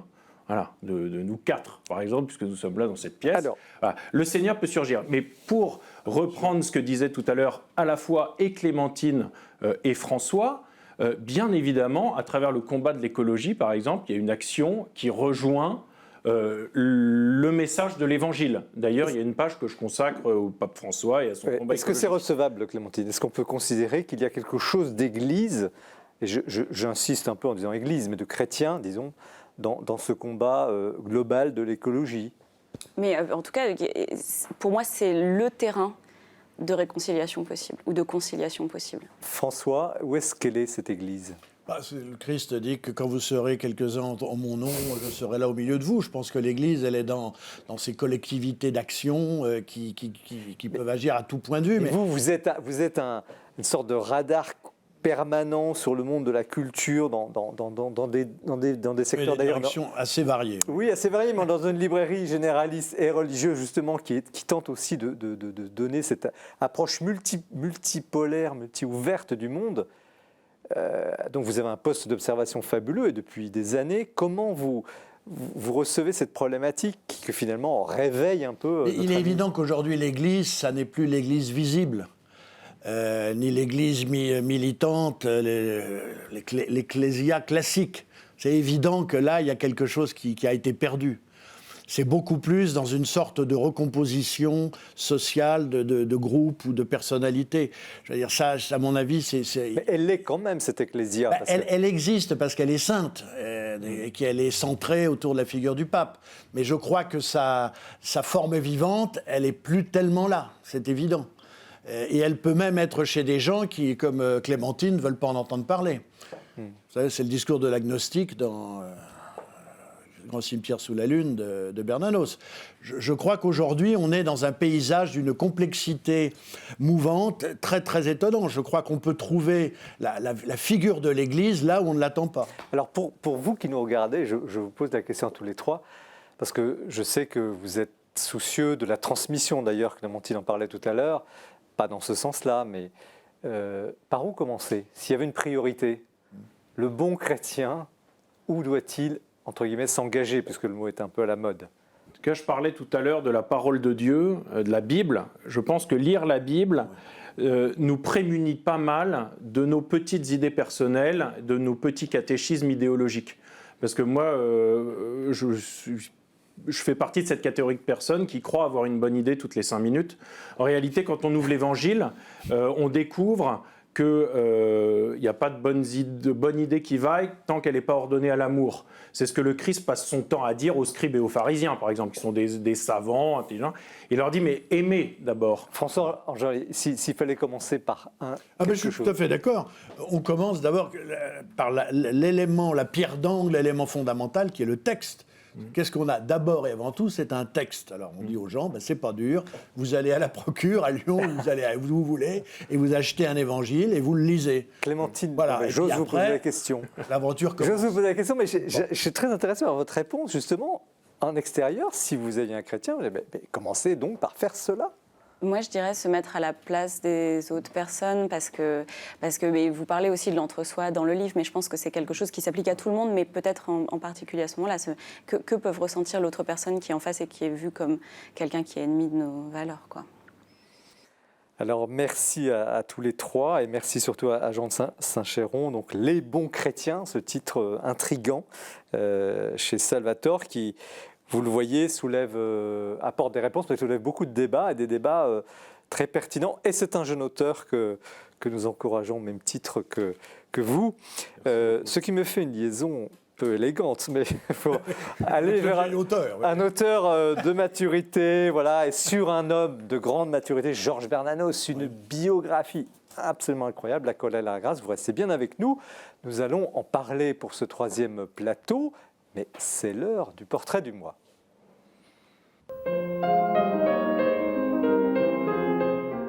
Eh bien, c'est sous le regard de l'histoire que je vous propose cette première chronique de cette nouvelle saison de l'Esprit des Lettres. Il s'agit même d'un historien. Ça n'est ni un portrait ni un hommage parce qu'il est bien vivant, mais un de nos plus grands historiens, Jean-Christian Petit-Fils, qui a publié à la fin du mois d'août un monumental Henri IV aux éditions Perrin de plus de 800 pages. Avec cette biographie, d'abord il revoit un certain nombre de clichés sur Henri IV, tout ce que nous avons appris dans notre enfance, le roi au panache blanc, la poule aux peaux, et j'en passe. Mais aussi, il met fin à une œuvre monumentale commencée avec Louis XVI, qui lui aura permis de donner, ce qui est exceptionnel, les biographies des 5 rois Bourbons. Alors Petit-Fils avait déjà travaillé sur l'assassinat d'Henri IV. Il avait publié un excellent livre où il racontait tout ce que nous connaissons de Ravaillac et de l'assassinat rue de la Ferronnerie. Jean-Christian Petit-Fils, c'est aussi la maîtrise totale des XVIIe et XVIIIe siècles, et il nous a donc donné des biographies de toute une série de grands personnages, Fouquet, le Régent, Lauzun, mais aussi Madame de Montespan et Louise de la Vallière. Et puis, Jean-Christian Petit-Fils aime aussi ce qu'on peut appeler l'histoire transversale. Par exemple, les énigmes de l'histoire de France qu'il a publié et dans lequel il a repris en plus synthétique la fameuse affaire du masque de fer sur laquelle il avait publié un livre. Et puis, Jean-Christian Petit-Fils, dans le sillage de Michelet, dans le sillage de Bainville, s'est risqué, il y a quelques années, à une histoire de la France. Je dis bien histoire de la France, parce que pour lui, la distinction est importante. Et puis, il nous a surpris encore une fois, lorsqu'il a publié, aux éditions Fayard, un magnifique Jésus, un Jésus d'historien, qui est d'ores et déjà maintenant une référence que nous conseillons très souvent. Du coup, Jean-Christian Petit-Fils était l'auteur idéal pour se plier à l'exercice du dictionnaire amoureux de Jésus. Voilà, vous le comprenez, nous sommes vraiment en face d'une œuvre et j'ai envie de dire qu'à force d'avoir été le biographe des rois, Jean-Christian Petit-Fils est devenu le roi des biographes. Merci pour ce beau portrait. Nous poursuivons l'émission. Dernière séquence, restez bien avec nous, vous ne serez pas déçus, avec un monument de la rentrée, cette biographie écrite par François Angelier. Georges Bernanos, La colère et la grâce au seuil, c'est un très très beau livre.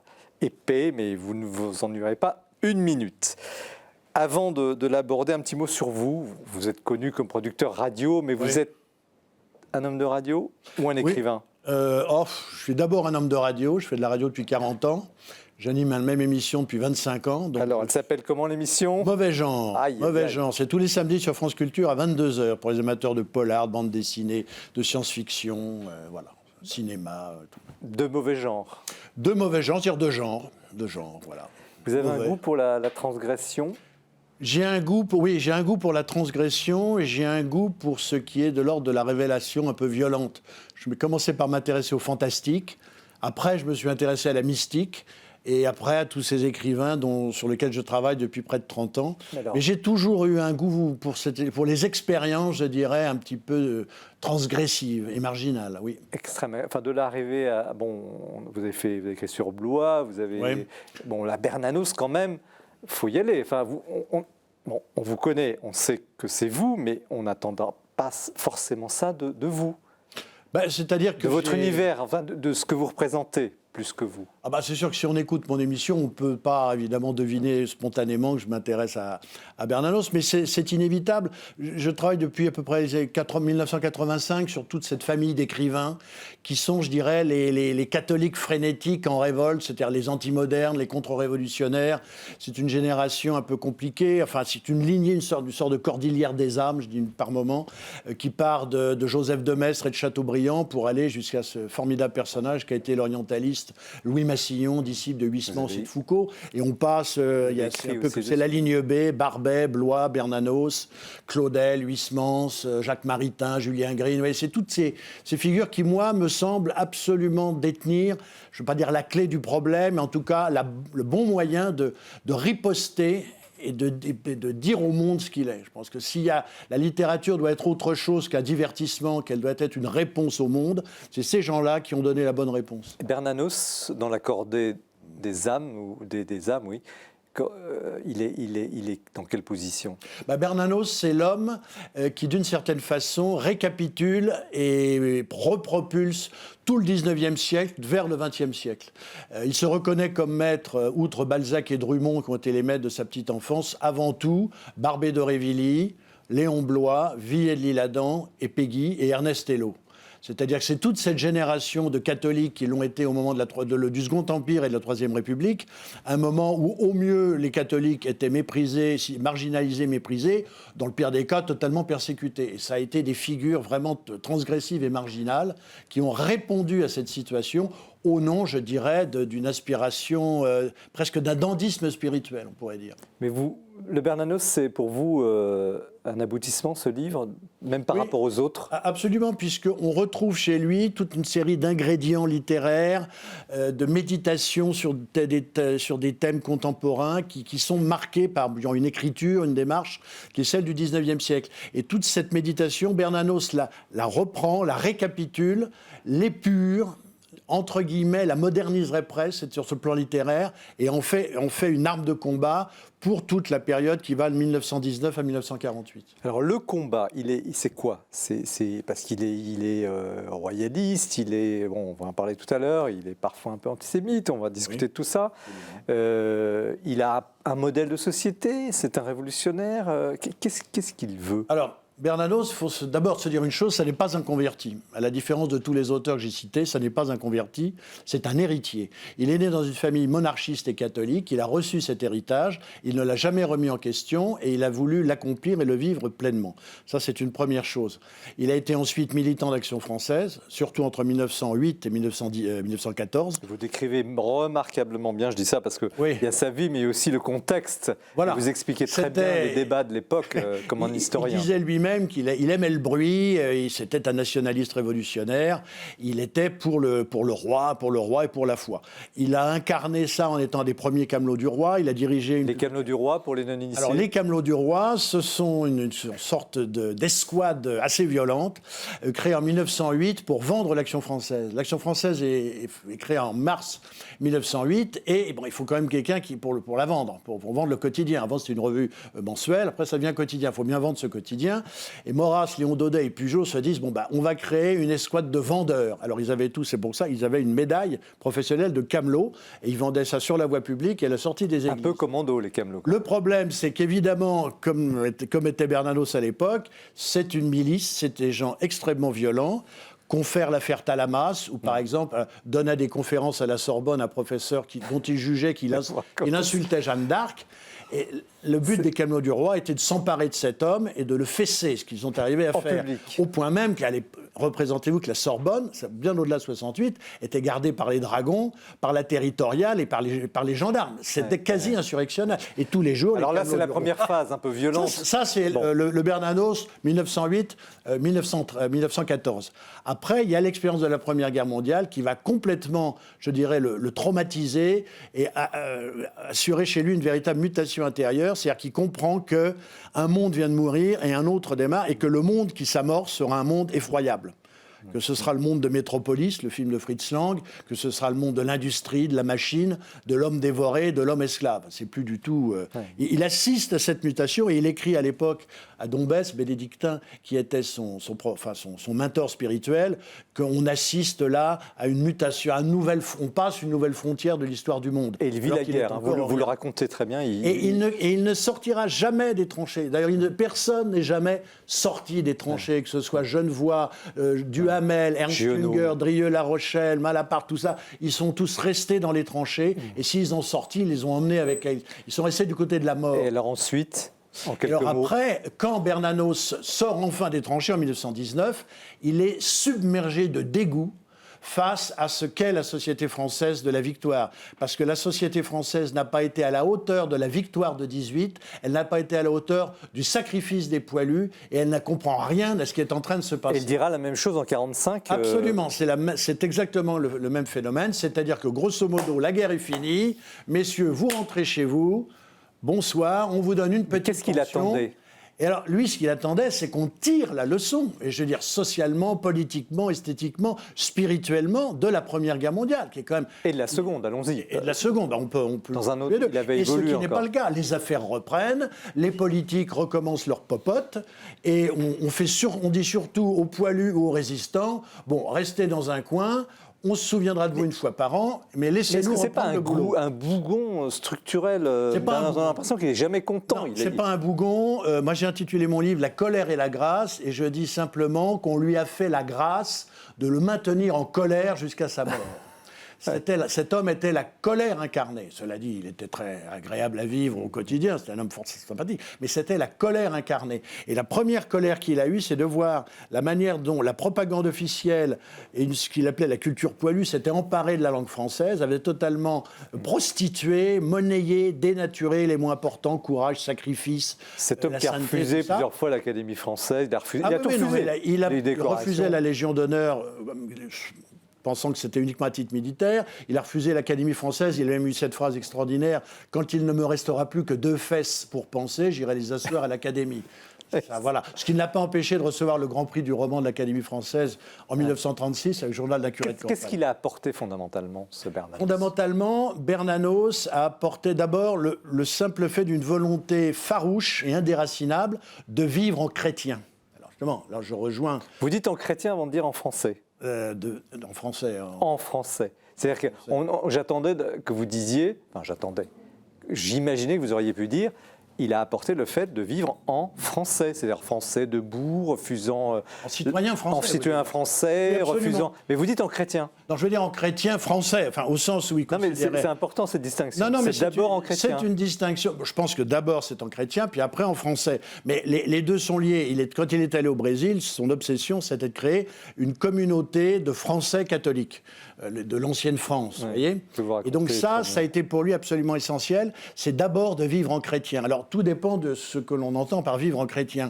Et pour Bernanos, ça a été de neutraliser tout ce qui pouvait amoindrir, freiner ou je dirais attiédir sa liberté de parole et sa liberté de chrétien, de parole chrétienne. Qu'est-ce qu'il apporte encore? Parce que finalement, cette biographie, vous étiez très attendu sur le sujet, hein, vous l'êtes, elle comble un manque peut-être.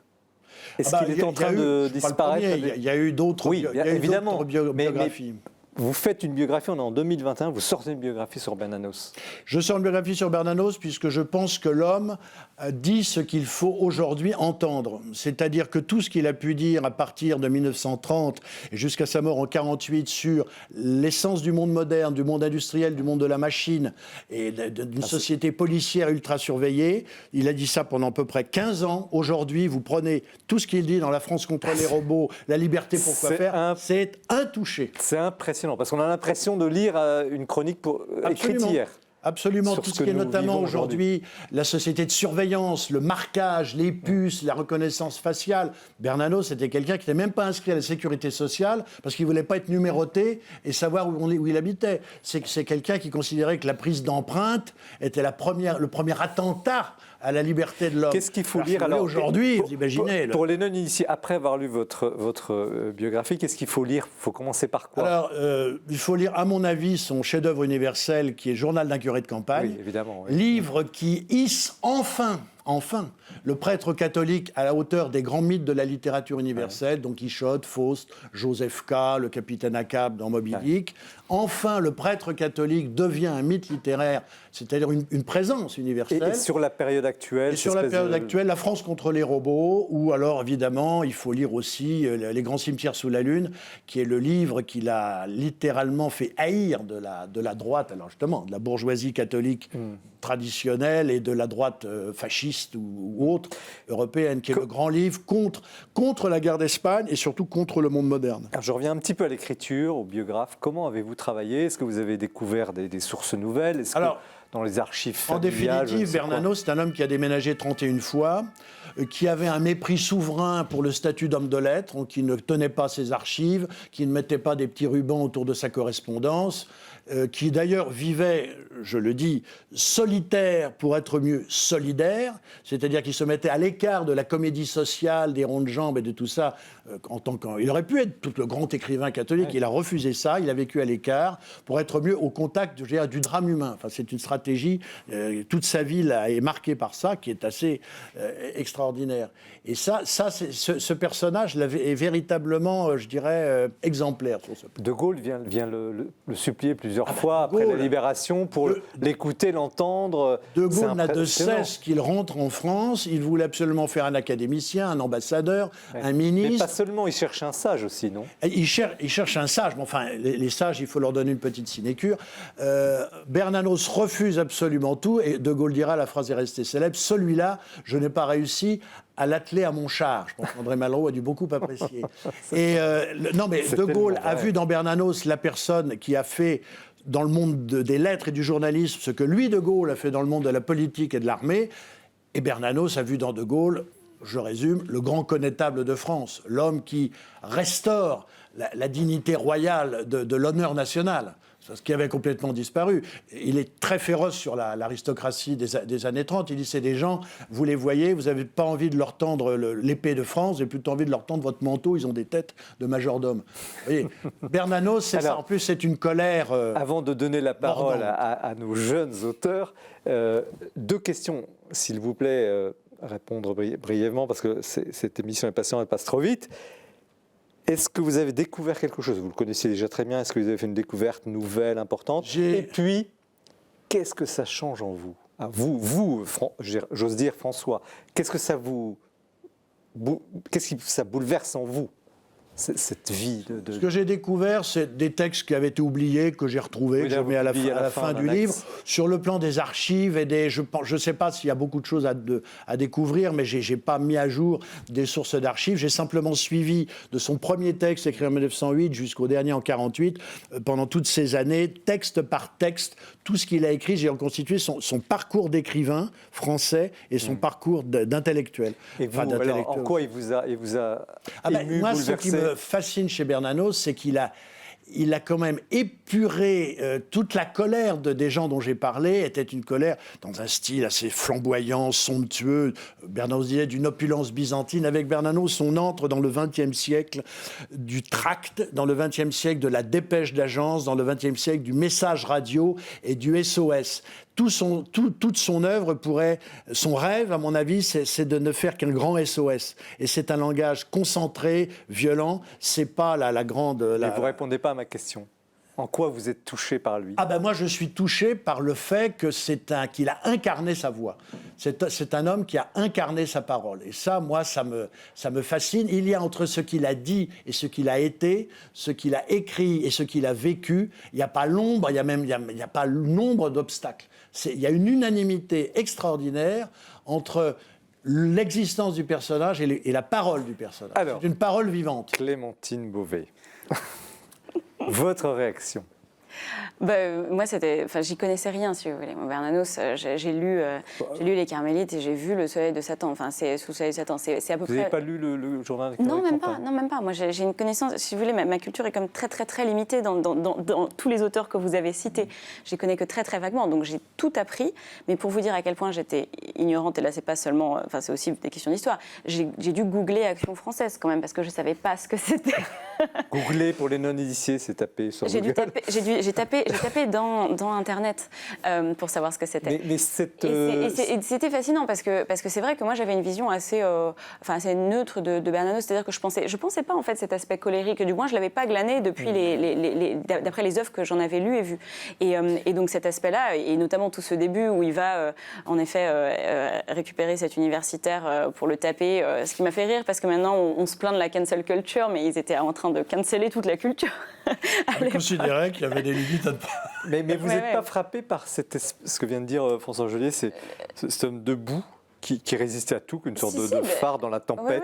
Ça doit vous parler. De totalité, enfin, ou de c'est un ultra-militant d'une certaine manière. Oui, et j'aime bien ce que vous venez de dire sur le côté vivre en accord absolu avec ses convictions, etc. Parce qu'il y a une notion de totalité là-dedans qui peut aller vers le totalitaire, mais qui est surtout totale et touchante. Jean Chinceron, est-ce que Bernanos était un bon chrétien ? Alors, moi, évidemment, Bernanos est très sollicité dans mon livre. Je le cite beaucoup. François Geôlier faisait référence tout à l'heure à cette phrase géniale dans son petit livre sur Jeanne d'Arc, « Notre Église est l'Église des saints », qui est peut-être la meilleure réponse à donner à votre question de tout à l'heure, où est l'Église. Moi, ce qui me touche beaucoup dans le livre de François Angelier, c'est effectivement qu'il met le doigt, avec sa verve en plus succulente, sur cet homme, comme vous dites, debout, qui en tout cas a cherché toute sa vie à être un bon chrétien. Lui, ça c'est une certitude. Il y a cette fameuse phrase d'ailleurs que vous citez où il dit « Je suis ni de droite, ni de gauche, ni de nulle part, je suis chrétien ». Voilà. Et puis, dans ce qui est d'une espèce de combat du christianisme permanent contre le monde moderne, encore une fois, entendons bien ce que veut dire monde moderne, c'est le monde qui est bouffé par le péché depuis la chute d'Adam et Ève. Le monde moderne, c'est pas spécifiquement propre à notre temps, c'est Caïn qui bute son frère. Ça, c'est le monde moderne, par jalousie. Et il y a cette réponse extraordinaire de Bernanos qui met en garde les hommes et les femmes de son temps pour qu'ils soient capables d'écouter Dieu d'une certaine manière, à cette mise en garde fantastique dans La France contre les robots. On n'a strictement rien compris au monde moderne, sinon on ne comprend pas avant toute chose qu'il est une conspiration universelle contre toute espèce de vie intérieure.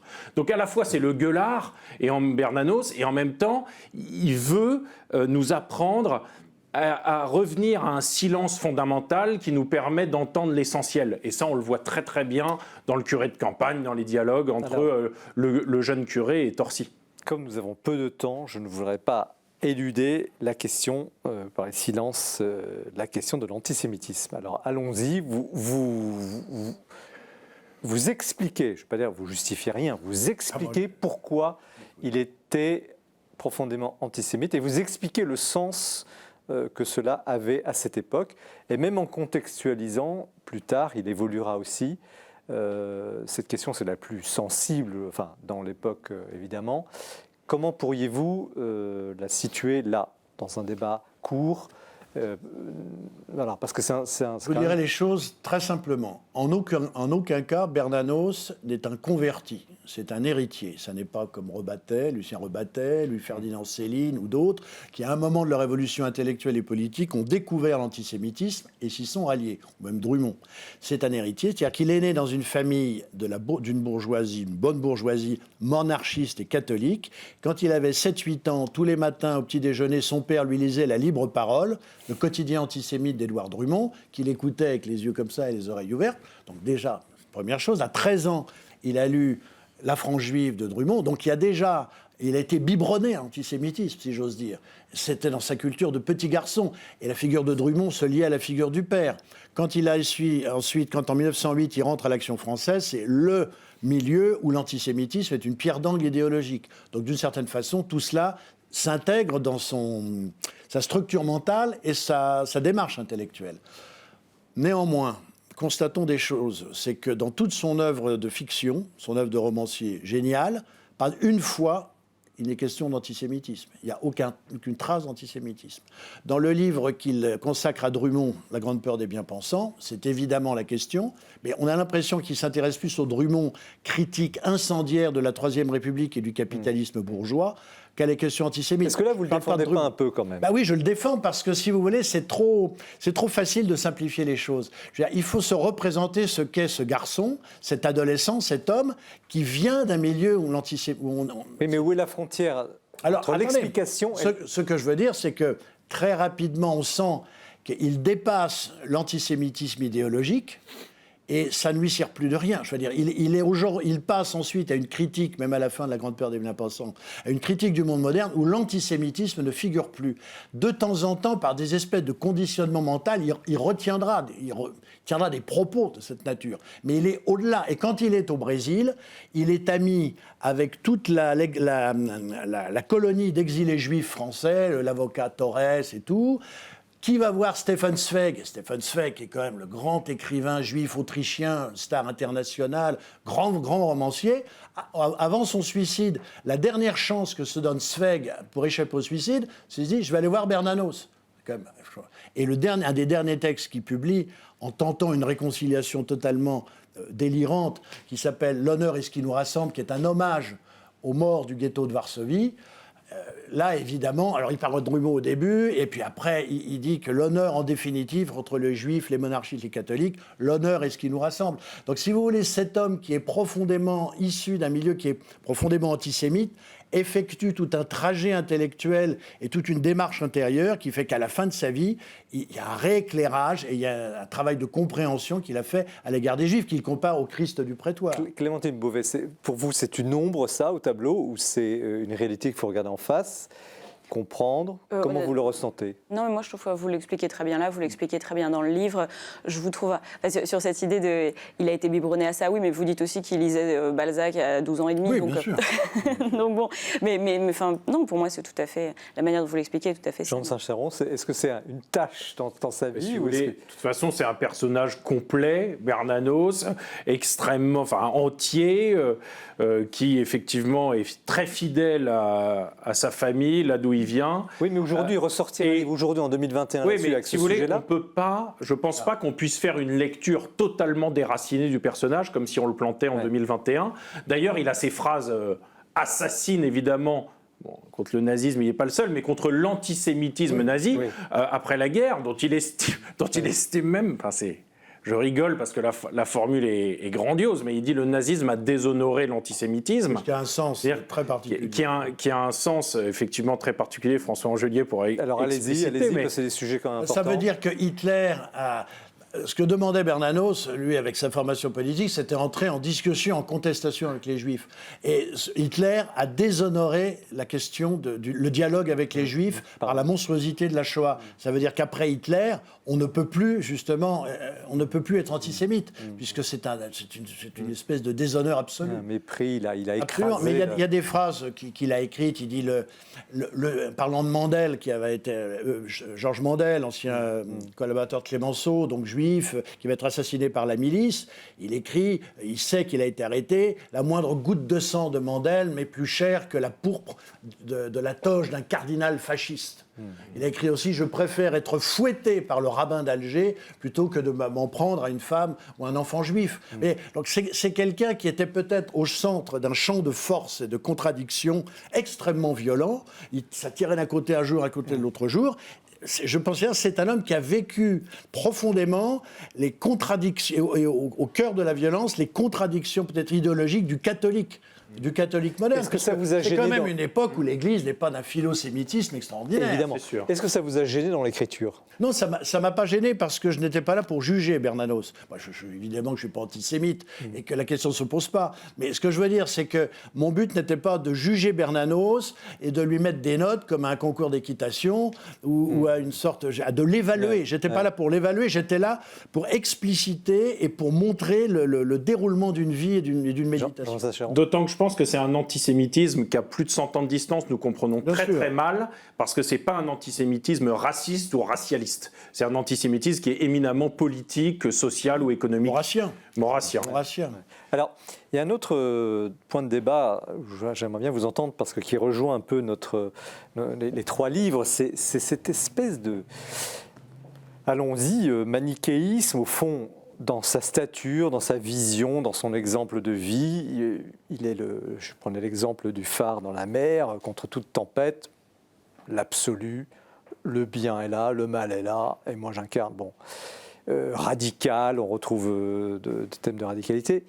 Est-ce que finalement ce n'est pas finalement une forme d'idéologie, une sorte de manichéisme, moi je sais où est le bien et le mal, moi je suis juge de tout, et est-ce qu'il n'y a pas là, finalement, une forme intellectuellement elle est intéressante? Il y a des thèmes fascinants, puis en même temps, c'est quoi ce monde en noir et blanc? Alors, qui veut commencer? Je ne sais pas, mais le christianisme, de toute façon, est à la fois le lieu de la plus grande humilité à laquelle l'Évangile nous invite sans cesse, et aussi peut-être le lieu de la plus grande radicalité. Il n'y a rien de plus radical que le christianisme. Et si vous voulez, la guerre de la sainteté contre le péché est une radicalité permanente, à la fois contre le monde. Alors, parce que vous dites, je dis où est le bien, où est le mal, je ne pense pas que ce soit ça. C'est d'abord, de toute façon, ça commence par une guerre intérieure. Dans les écrits de Bernanos, on retrouve dans ses romans en particulier, dans le journal ça déborde, c'est une guerre d'abord contre lui-même, plutôt qu'une guerre qui distribuerait les bons points politiques à droite et à gauche. Ah oui, non, mais c'est quelqu'un qui effectivement a été en guerre, mais non pas en s'érigeant comme modèle, mais en prenant parti, et d'une certaine façon, si vous voulez, il y avait pour lui des valeurs fondamentales qui étaient les valeurs chrétiennes. C'est le crible absolu. À partir de là, tout, mais que ce soit du pape, Charles Maurras, les journaux, le pape, tout le monde, était criblé par ces valeurs. Et là, on faisait le tri. C'était le bon grain et l'ivraie. Et rien ne résistait à ce crible. Rien ne résistait à ce crible. Si le pape était criblé, tant pis pour lui. Clémentine Beauvais, ce thème du manichéisme, du noir et blanc, d'une vision assez binaire. Mais moi, je ne suis pas convaincue en tout cas, je ne l'ai pas ressenti comme ça. Moi, je le vois comme aussi beaucoup de contradictions intérieures qui sont résolues ou pas. Aussi dans votre livre aussi, et Marguerite Marie éminemment. Mais il me semble qu'il y a beaucoup de ça aussi. C'est-à-dire, comment est-ce qu'on résout ces contradictions? Parce qu'on peut le voir en termes de bataille entre deux choses qui clashent, mais on peut aussi le voir en termes d'une identité qui est entièrement ambivalente par moment et qui se décide d'un côté ou de l'autre. De toute façon, l'époque appelle la radicalité. Quand vous avez devant vous Hitler avec son baudrier qui vous dit alors les Sudètes, qu'est-ce qu'on fait? Quand vous avez Mussolini qui vous dit attendez, l'Éthiopie c'est à moi. Quand vous avez après, vous êtes obligé d'avoir des positions ultra radicales, sinon on s'empêtre dans le munichois et dans la négociation. L'époque appelait la radicalité. Alors justement, mais c'est aussi un thème qui transcende cette soirée et les trois livres, la question de de la médiocrité. L'arrangement, la compromission, et la question de la sainteté. Et curieusement, cette Église, ce christianisme qui va chercher dans la médiocrité, au plus profond de la médiocrité, la personne pour la relever vers la sainteté, elle fait un lien entre médiocrité et sainteté. Et c'est la question que je vous pose, c'est la dernière question. Et voilà, en quelques mots, chacun, sur ce thème. Est-ce qu'il y a une incompatibilité ou est-ce qu'au contraire, il y a quelque chose de profondément lié? Vous parliez justement, les gens se cherchent, il y a des ambivalences. Oui, si vous voulez, moi je vais reprendre cette formule qui est peut-être un peu éculée, mais qu'il faut réentendre à frais nouveaux, qui est que l'Église, par exemple, si on parle de l'Église est sainte mais composée de pécheurs. Qu'est-ce que c'est que cette formule très étrange? Si vous voulez, les gens n'y comprennent rien. On a l'impression presque que c'est simplement une phrase, une rhétorique pure pour se débarrasser de la question. En fait, elle est sanctifiée de la sainteté de Dieu, la sainteté du Christ, qui est mort pour elle et qui, au bout de 3 jours, est ressuscité et qui lui propose de participer à cette victoire sur le mal. Mais évidemment que nous sommes des médiocres. C'est à des médiocres que le Christ propose, tend la main et propose de vivre éternellement avec lui. François Angelier. Je pense qu'il faut prendre conscience qu'on est effectivement des croyants ordinaires, mais la médiocrité, c'est pas les croyants ordinaires, c'est la lâcheté. C'est ce que Bernanos appelle le badaud. C'est l'homme quand il y a une bagarre, un accident grave ou quelque chose qui se passe d'extrêmement inquiétant. Tous les gens qui font le rond autour, qui remontent le col de leur chemise, et puis dès qu'on leur demande de témoigner ou de prendre parti, tout le monde s'en va, il n'y a plus personne. Clémentine Beauvais, c'est ça l'ennemi. Vous aurez le mot de la fin sur ce thème. Moi, je ne me reconnais pas énormément là-dedans, parce que ça me frappe que vous ayez associé médiocrité à arrangement et conciliation, parce que pour moi, ça c'est la sainteté pour moi, si vous voulez. Donc moi, j'aurais un petit peu le point de vue inverse, peut-être, évidemment. Voilà. Bon, en tout cas, merci à vous, Clémentine Beauvais. Je me penche pour votre livre « Sainte Marguerite et moi », aux éditions Casar. Merci à Jean de Saint-Chéron, Les bons chrétiens, chez Salvatore. Et merci à vous, François Angelier, Georges Bernanos, La colère et la grâce, aux éditions du Seuil. On a passé une soirée magnifique, variée, passionnante. Merci à vous de nous avoir suivis. Et puis, un merci tout spécial à la Procure de Lyon, Procure Saint-Paul, cette nouvelle librairie qui est très accueillante, très belle, vraiment une architecture magnifique. Une librairie religieuse, mais très généraliste. Vous avez de la BD, c'est impressionnant. On croit entrer dans une librairie catho, mais c'est une librairie ouverte, un peu le sens de l'esprit des lettres. Nous cherchons toujours à ouvrir l'intelligence à travers justement la confrontation entre les auteurs, leurs livres, très différents comme ce soir, à respirer, à vivre un peu plus de liberté. Merci, bonne soirée à vous. Nous nous retrouvons évidemment dans un mois et l'émission, vous la retrouvez sur le site de KTO, du Jour du Seigneur et de la Procure. Très bonne soirée.